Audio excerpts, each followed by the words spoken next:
chlorine.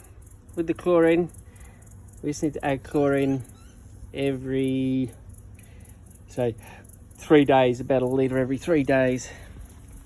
What I'll do is I'll tip the chlorine down here, but before I do that, I'll come over to the pump.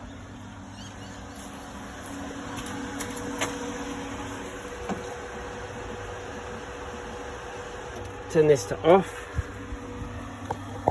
I'm going to push this down, move it to recirculate. Put that back on.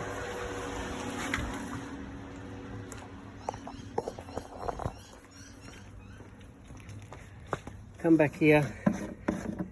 Now I'm going to add too much chlorine because I added some yesterday, but I'll just carefully watch the splashes. If I put any clothes, it'll turn them white. Pour a litre in, so it'll be more than that.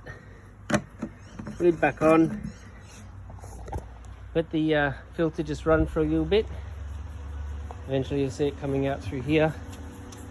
Just a little bit of change in the water. Then come back to here. Put this back to off. Move this one back to filter, and then switch it back on to auto.